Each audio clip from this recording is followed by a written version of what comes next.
Jen, I assume you're on mute now, but I assume it's good to go on Facebook. There we go. Just saw it pop up. All right. Welcome, everyone. Thank you guys for joining us. My name is Brittany Quickwarner. I'm the president and CEO here at the Eugene Area Chamber of Commerce. And we are excited to have another one of our Committed to Community webinars, which we started about a year ago now. This was one of the initiatives that we launched as the pandemic was kind of taking hold in our community, in our state, as a way to try to stay connected to our members, but most importantly, to get information out there. As you know, as the pandemic was kind of racing across the country, there were a lot of things happening at once, and especially businesses being impacted by health regulations, by legislation that was being passed, and we were getting a lot of questions that we wanted to try and get answers out to the masses. So we started this webinar series. We're excited to keep it going this year. It's one of those things that we heard great feedback from our members. And so we're incredibly grateful to have Oregon Community Credit Union on as our title sponsor for this webinar series this year. They have recognized the value of this and more importantly, want to, it aligns with their values of supporting businesses in our communities. So we appreciate them. Today, we're gonna learn a little bit about America's Rescue Plan. This was the most recent act passed by Congress, providing $1.9 trillion worth of funding to communities across the country, and several provisions that will be impactful to businesses. So today we have Chris Eiler with us. He is the executive director of the Northwest region for the U.S. Chamber of Commerce, and the U.S. Chamber has been incredibly helpful in synthesizing information coming out of the federal government during this time and really providing super helpful summaries and overviews of things that businesses need to know about. So today, Chris is going to talk to us about the American Rescue Plan, and he's going to give you some ideas of how that plan is going to provide assistance to small businesses. We really appreciate you joining us, Chris. Great. Thank you, Brittany. Just give me 1 second while I share my screen. Perfect. And I'll go ahead and say hi to everybody on Facebook. If you have questions that you want to ask, please feel free to put them as a comment on the Facebook live stream, and we'll have a staff kind of communicating those back over here. And as an attendee, if you have a question, please feel free to either put that in the Q&A or in the chat. We'll be monitoring both. But we will have some time for questions here at the end of the presentation. You haven't given me screen sharing permission. Got it. Well, that would be helpful, huh? Okay, you should be able to. There we are. I think after a year, we'd have this down. Well, great. There we go. Thank you all. As Brittany said, my name is Chris Eiler. I am the U.S. Chamber's Executive Director for the Northwest region. And I really want to just thank Brittany and her team for giving me the opportunity to be with you all today. And thank you all for sharing your lunch hour for what I assume is your umpteenth million Zoom meeting this year. So I really appreciate that. Today, I am going to give you a fairly quick overview of what was included in the American Rescue Plan, which passed Congress last week and was signed into law by President Biden shortly thereafter. Before I get into the basics of the American Rescue Plan, I think it's useful and instructive just to look at how we got to the point where we are.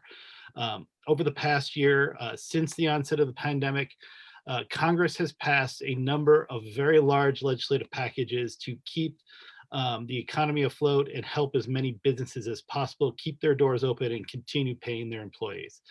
The first really significant package specifically targeted at the pandemic was almost a year ago, or just a little over a year ago today. That was the Families First Coronavirus Response Act. The most notable piece about this legislation was that it created a requirement for businesses, certain small businesses, to pay their employees for sick and family and medical leave, and that leave would be reimbursed by the federal government.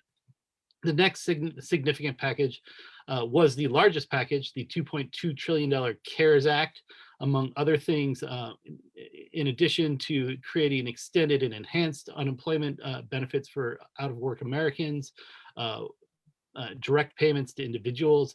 It expanded the SBA's Economic Injury Disaster Loan Program. It created a new tax credit called the Employee Retention Tax Credit. And most notably, it created the Paycheck Protection Program, which I think at this point we all know is a loan program that converts to a grant which does not have to be paid back if the loan proceeds are used to pay for certain specified expenses, most notably continuing to pay your employees. There were several follow-up bills to the CARES Act to replenish funding for the Paycheck Protection Program, as well as further expand the Paycheck Protection Program. And then in December of 2020, Congress included in the fiscal 21 annual appropriations bills a $900 billion package that further expanded and relaunched the Paycheck Protection Program and made some pretty significant changes to the Employee Retention Tax Credit, as well as created a brand new grant program for shuttered venues, which I'll discuss it in a little bit. I'm going to primarily talk to you about what was passed in December in conjunction with what was passed last week, the $1.9 trillion American Rescue Plan, because a lot of what happened in the December bill was built on by the American Rescue Plan. But just generally, when you look at the American Rescue Plan, as Brittany indicated at the outset, it is a $1.9 trillion package. So this is twice the size of what the package passed in December, but not quite as large as the $2.2 trillion CARES Act passed nearly a year ago. One of the most significant features of the American Rescue Plan, particular from our perspective, representing employers, is that it spends significant resources to turbocharge vaccine distribution, as well as COVID testing and tracing. If we are going to get the economy reopened, it is important that we get as many vaccines into arms as quickly as possible. Furthermore, it largely focuses its resources on three other primary areas: aid to individuals, aid to business, and aid to state and local governments. With respect to individuals, it provides another round of direct payments to individuals in the amount of $1,400 checks per person. While the amount of the check is larger than the $600 passed in December, they have put a more narrower restriction on this. It phases out completely for individuals with incomes over $80,000 per year, and phases out completely for households whose incomes exceed $160,000 per year. This is a little less generous than in previous rounds of direct payments to individuals and households. Furthermore, it extends the enhanced unemployment insurance benefit until September 6th. And it also provides, on top of what the state already provides, an additional $300 per week in unemployment benefits from the federal government. It also excludes from income for you. So for you, those of you who are filing your income taxes for 2020, it excludes the first $10,200 in unemployment payments that you received in 2020 from taxation by the federal government. The last significant thing it really does for individuals is it expands the child tax credit and increases the amount to $3,000 per child, and it increases it to $3,600 per child for children under 6. Furthermore, you can claim the child tax credit on children as old as 17. As far as state and local government goes, one of the biggest chunks of funding in the American Rescue Plan is $350 billion directed at state and local governments. $219.8 billion of that will be dedicated to state government, and $130.2 billion of that will go to local metropolitan governments, or city governments and county governments. As for Oregon, the grand total that the state of Oregon, both the state government and county and city governments will receive is going to come in at about $4.26 billion. Of that, Lane County will receive $74.1 million. The city of Eugene will receive $35.59 million. That is the largest amount of funding by any city outside of Portland that any city in Oregon will receive. And then the city of Springfield will receive $13.88 million. So Oregon by far is not going to get the most of any state, but you're getting a fairly sizable chunk, and most of this money is is unrestricted. The state, in other words, the state and the city and county governments can largely use this as they see fit to respond to the pandemic. The only restrictions really are that this funding can't be used to fund pensions, and it cannot be used to lower taxes, though there is already a lawsuit being filed in the courts to challenge that limitation on lowering taxes. But as I said, our focus outside of turbocharging vaccine distribution is really on making sure that the federal government is doing everything it can to help keep businesses open and help keep them paying their employees.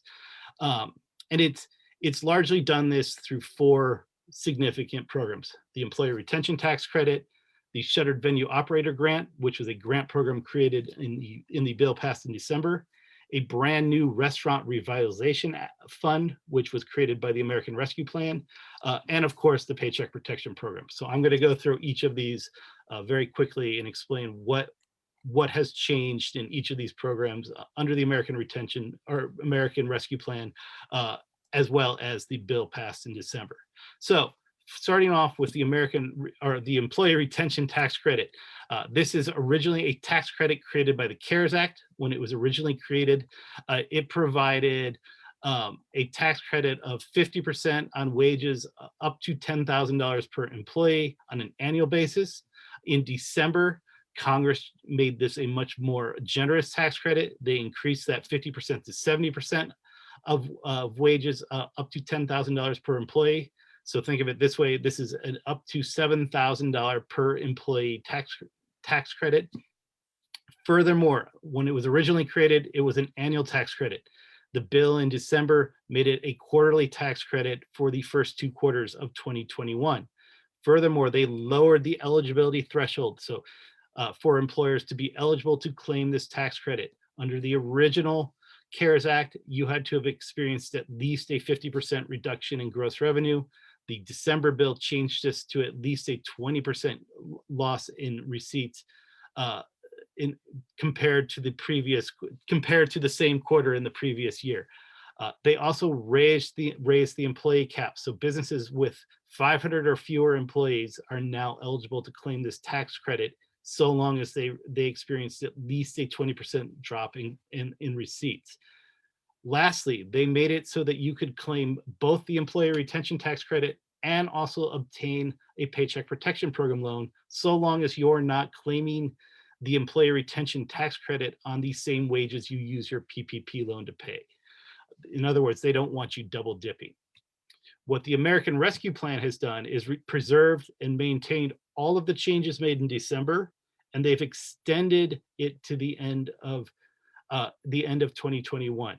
So now a business that qualifies, a business with 500 or fewer employees that has experienced at least a 20% loss in receipts, so long as you are continuing to pay your employees, you can claim up to $7,000 in a refundable tax credit per employee on a quarterly basis for all of 2021. So that's potentially a $28,000 tax credit per employee under the provisions passed in the American Rescue Plan.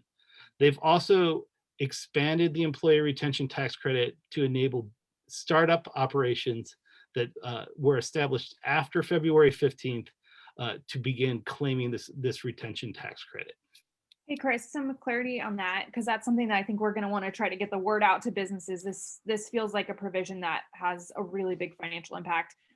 So the PPP loan, a second round was extended till the end of March. Did that also get extended to the end of the year? So if folks haven't applied for that second PPP loan, could they do so beyond March 31st?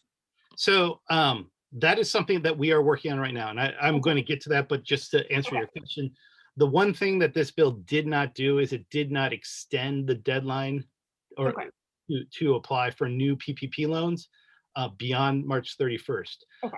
The current law for PPP loans, the authority to issue new loans, it expires on March 31st. The House of Representatives did pass a bill just this week to extend it another 2 months. We're hopeful that the Senate will take that up and pass it. It could happen anytime now. It could happen while we're on this webinar today, or it could happen, next week. But the bill that passed the House this week passed I think it was 416 to 3. So there's overwhelming support to extend the Paycheck Protection Program. But just to be clear, I don't want there to be any confusion. The American Rescue Plan did not extend the current deadline. Right now, under current law, the authority to issue new loans expires on March 31st, but we are working to get that extended. Got it. Thank you. And one other thing, just to be clear on the employee retention tax credit, this is not something that you have to fill out an application for or apply for, like the grants or the loan. This is something you need to begin working with your accountant on. You need to be talking to whomever prepares your payroll. It is a tax credit, so you want to be working with whomever prepares your taxes in order to take advantage of this. But it is, like I said, it is one of the more generous things that Congress has provided. And, I highly encourage you to begin exploring ways you can take advantage of it now. Is it retroactive? So they have made, they've made a lot, the portion about the interaction with the Paycheck Protection Program, that has been made retroactive.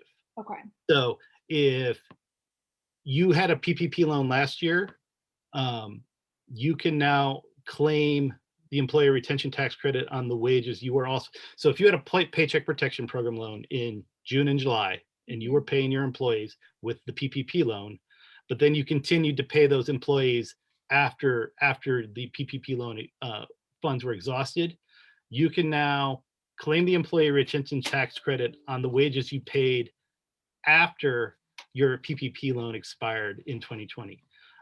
The quarterly aspect of the changes made are not retroactive. So for 2020, it's an annual tax credit. For 2021, it is a quarterly tax credit.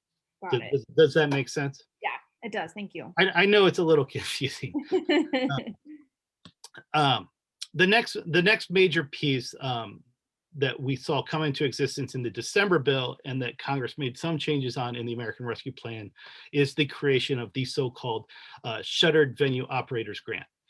This is a grant, a $15 billion grant program designed to assist businesses like live venue operators and promoters, theatrical producers, performing arts organizations, museums, zoos, aquariums, motion picture theaters, the types of businesses that we have seen more or less completely shut down during the course of the pandemic. Businesses, the types of businesses that I just listed, they will be eligible for this grant so long as they've experienced at least a 25% drop in gross revenues, which shouldn't be hard for them to show, since a lot of them have been shut down more or less completely. And they can receive 45% of their total 2019 gross revenue, up to $10 million. Now, the SBA is still working out the specifics of this grant program. They have not yet launched the application for it yet. We are hopeful that it will be sooner rather than later that they get this launched and available for businesses to start applying for this grant. However, keep an eye on the SBA website. They are making updates to how they intend to roll this out. They are going to prioritize the hardest hit of these shuttered venues when they do launch the program. The first 2 weeks of the application being open, they are going to prioritize shuttered venues that have experienced at least a 90% drop in gross revenue. So as I said, the hardest hit businesses are going to be given the first priority. After the first 2 weeks, they are going to then prioritize venues that have experienced at least a 70% or greater drop in gross revenue. And then after that, they will just subsequently keep lowering that threshold. And then about 6 weeks into the program, they will open it up completely to businesses that have experienced at least a 25% or greater drop in gross revenue. The one big change that the American Rescue Plan made to this grant program is that you can now obtain both a PPP loan as well as a Shuttered Venue Operators Grant. However, keep in mind that just like with the employee retention tax credit, you can't use the grant funding to pay for the same expenses that you are using your Paycheck Protection Program loan proceeds for. So again, they want to make sure no one's double dipping, but they also recognize that um, neither the grant funds nor the loan funds will necessarily cover all of your expenses. So they want to give you the ability to take out both. Similar to the Shuttered Venue Operator Grant Program is a brand new fund and grant program set up by the American Rescue Plan called the Restaurant Revitalization Fund. And as the name implies, this is targeted at perhaps the hardest hit sector of our economy, which is the hospitality and restaurant sector. An oversimplified explanation of who this applies to is that it applies to any business whose primary purpose is to serve food and beverage to the public. However, just to be clear, the legislation does enumerate a list of the types of businesses that are eligible. That this includes restaurants, bars, food stands, food trucks, food carts, caterers, saloons, inns, taverns, lounges, brew pubs, tasting rooms, tap rooms, and any licensed facility or premise of a beverage alcohol producer where the public may taste, sample, or purchase products or other similar place of business in which the public or patrons assemble for the primary purpose of being served food or drink. So again, like I said, Congress has been, they did enumerate as any type of food or beverage establishment they could think of, but they wanted to make it clear that the eligible entities are going to be those types of businesses whose primary purpose is to serve food and beverage to the public.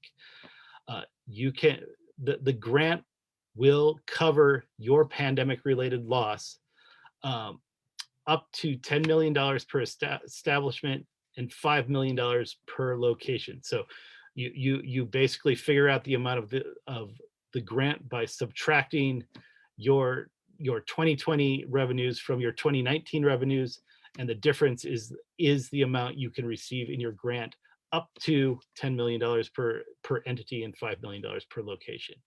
The grant can be used to cover, among other things, payroll, mortgage, rent, utilities, supplies, food and beverage expenses, expenses related to paying your employees sick leave, and operational expenses. This, like the Shuttered Venue Operator Grant, this grant has yet to be stood up by the SBA. So again, please keep an eye on the SBA website as they roll out more information on how this grant is going to be administered and when you can apply. We, of course, will be monitoring it as well, and our staff in DC is in communication with the SBA, and we will be providing more information to Brittany and her colleagues at the other local chambers across the state of Oregon as we get it.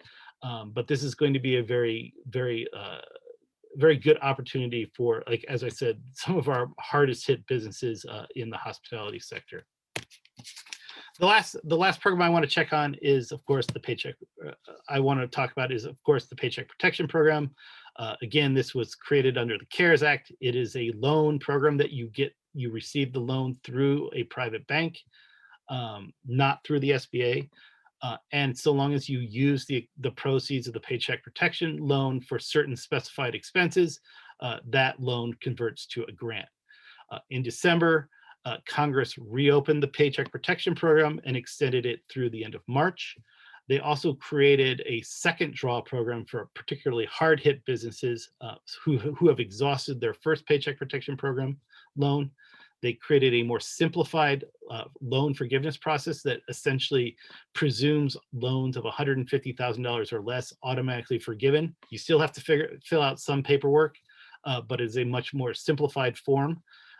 And basically you attest that you use the loan proceeds for all of the specified expenses, and then your loan would be forgiven. It expands the list of eligible expenses. Under the original CARES Act, it was very specific that you had to spend it on payroll, mortgage interest, utilities, and rent. They've expanded this list, but keep in mind you still have to spend at least 60% of your Paycheck Protection Program loan on payroll. They've specified to the IRS that they cannot tax the amount of the loan that is forgiven, or they cannot prevent businesses from deducting expenses that they spent their Paycheck Protection Program loan proceeds on. They also further specified that the Economic Injury Disaster Loan Emergency Grant, recall that under the CARES Act, you could apply for and receive up to $10,000 from the SBA EIDL program that in the form of a grant that did not have to be replayed. However, under the CARES Act, the amount of that grant would reduce your loan forgiveness under the Paycheck Protection Program. That is no longer the case. That grant does not reduce the amount of your PPP loan that is forgiven. And then, of course, we were very happy that Congress expanded the Paycheck Protection Program so that 501c6 nonprofits, that is local chambers of commerce, can now apply for and receive Paycheck Protection Program loans. The American Rescue Plan did not make very many changes to the Paycheck Protection Program loan. It did expand the number or the types of eligible nonprofits under the CARES Act, and the bill passed in December. 501c3, 501c6, and 501c19 nonprofits were all eligible to receive Paycheck Protection Program loans. Under the American Rescue Plan, they have expanded this to include a number of other 501c nonprofits under the tax code. It also provided some additional funding, but there is still quite a bit of money in the Paycheck Protection Program from all of the previous injections of cash from the federal government to that program. So I know this is an awful lot of information, and particularly with respect to the Employee Retention Tax Credit, it does get a little confusing. So as Brittany indicated at the outset of my presentation, we have been striving to produce a number of guide documents to help walk businesses through all of these programs and get a better grasp on what they need to do in order to apply for them, what they need to do in order to get loan forgiveness under the Paycheck Protection Program, and what they, as well as a number of other guide documents to help walk you through what you need to do as the economy reopens. There's a lot of questions we're finding that businesses they simply don't even know what to be asking themselves as they reopen. So we've prepared a whole series of guide documents. All of those guide documents can be found on uschamber.com/coronavirus. But before we get to Q&A, I just want to emphasize a few things. On the Employee Retention Tax Credit, again, this is something that could mean up to $7,000 per quarter per employee that you continue to pay. It is a tax credit, so you need to be talking to your accountant and whomever prepares your taxes and your payroll in order to figure out how you can take advantage of it. So please take the necessary steps to do that. On the two grant programs, the Shuttered Venue Operator Grant Program and the Restaurant Revitalization Fund. Neither one of these is currently accepting applications. We believe that the SBA is farther along in standing up the Shuttered Venue Operator Grant Program. So we are hopeful that the application process for that will open up soon. But keep in mind that neither program is currently accepting applications. So my caution to you here is, if you are a business that could benefit from a Paycheck Protection Program loan, don't wait around for the two grant programs to open up and then choose one or the other. Congress has been very clear, you can obtain a PPP loan as well as one of the grants, as we already discussed, the authority to issue new loans under current law applies at the end of March.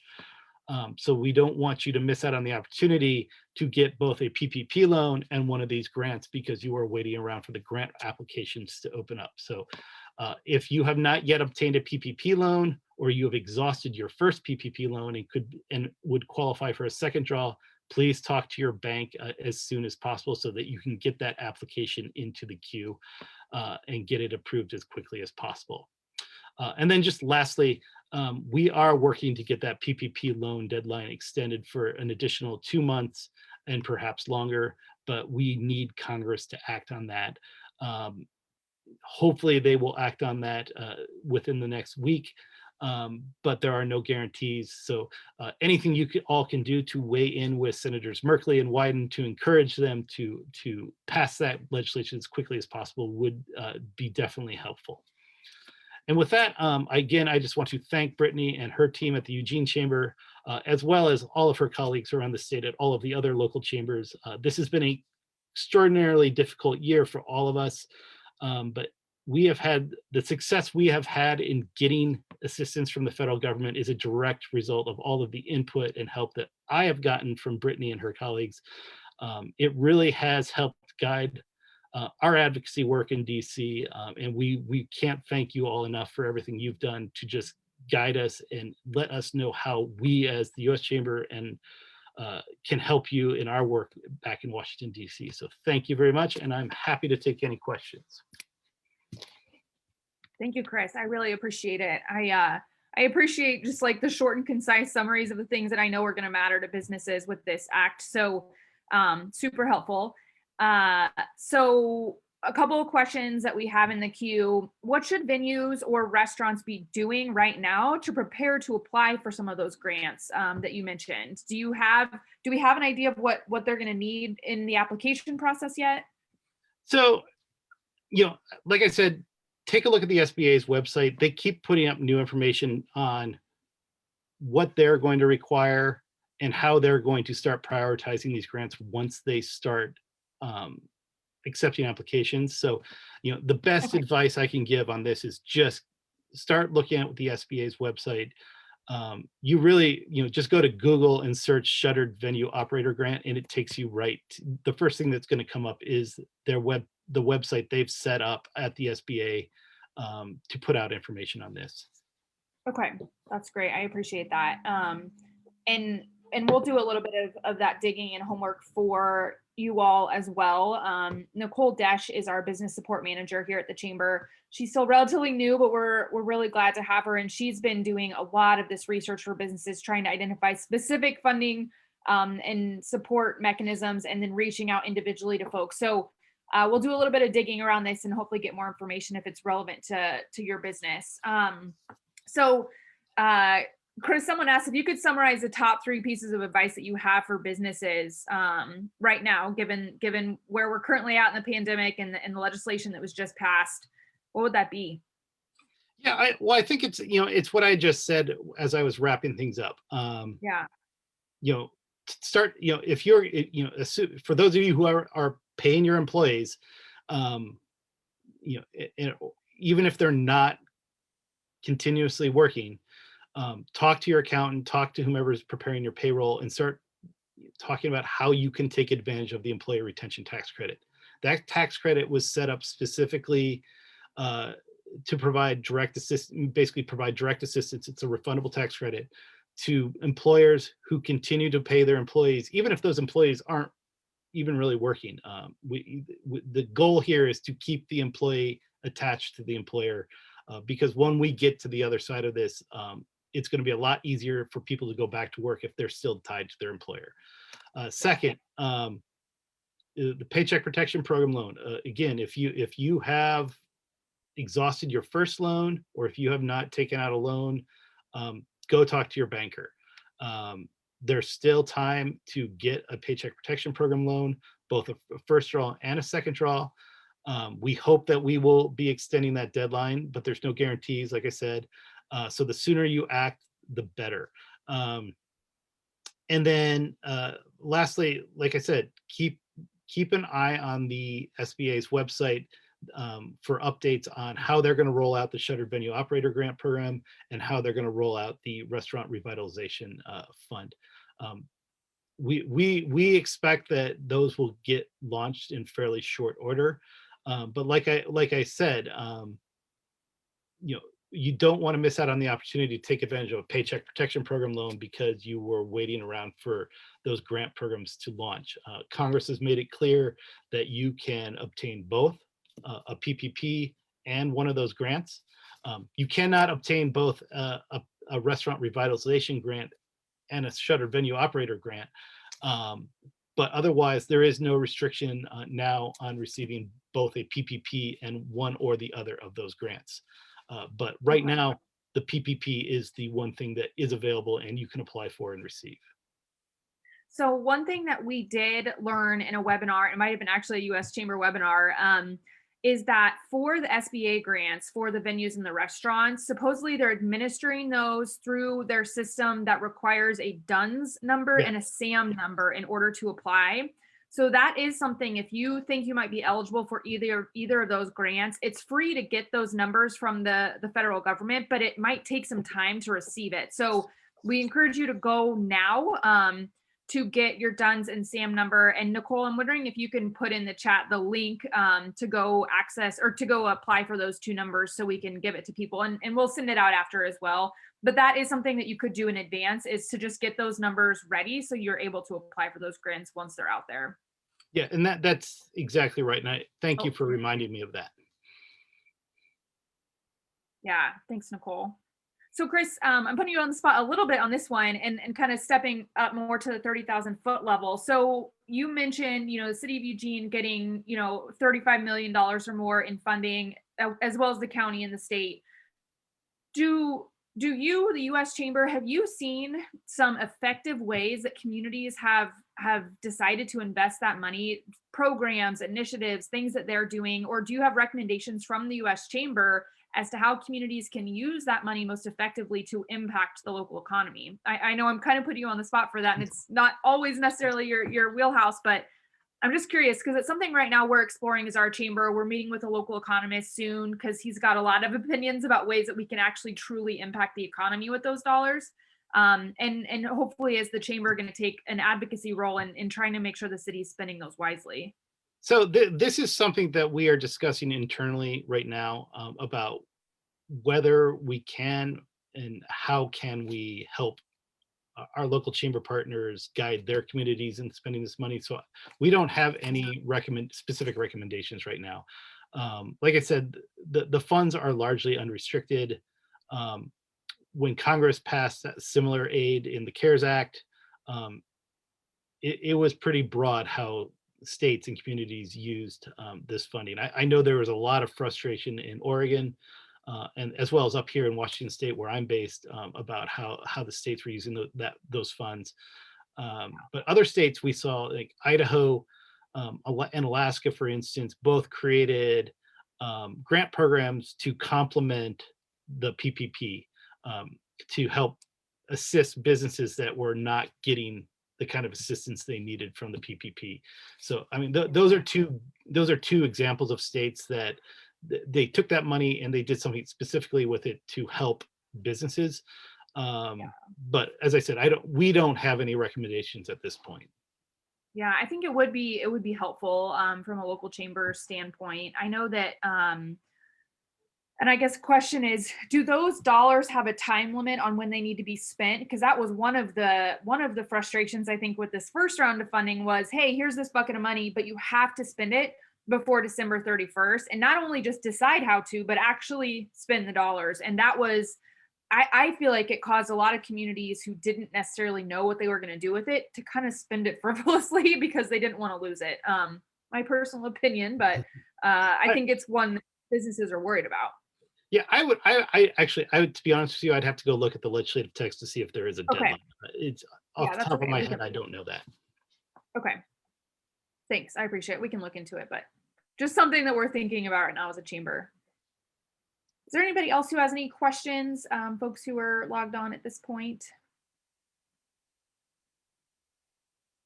All right. Well, I really appreciate this, Chris. It was super helpful. Everyone who's in attendance, we will have Chris's presentation that we'll send out, as well as some helpful links to make sure you have the information that you need. If you haven't snagged those out of the chat yet, I encourage you. Oh, let's make sure that they went to everybody. They did not. I'm going to send this to everyone so you can see it. Here is the, nope, that didn't work. All right, we'll email it out. We'll send it to everybody. Oh, there we go. So that's for you to access your DUNS number or your SAM number through the federal government if you want to snag those links before you log off. But appreciate your time, Chris. This is super helpful. For those of you who are on the call still, if you guys have issues, topics, things that you're worried about, that you want more information about, please feel free to reach out to us as we're scheduling these connected to community webinars or committed to community webinars, we are very open to input about what topics people want to hear about.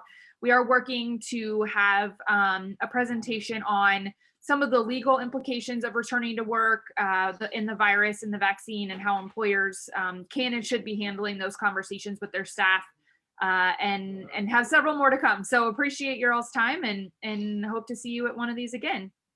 And thank you, Chris. Have a great Thank you, one. Brittany. Good to see you. Bye, everybody.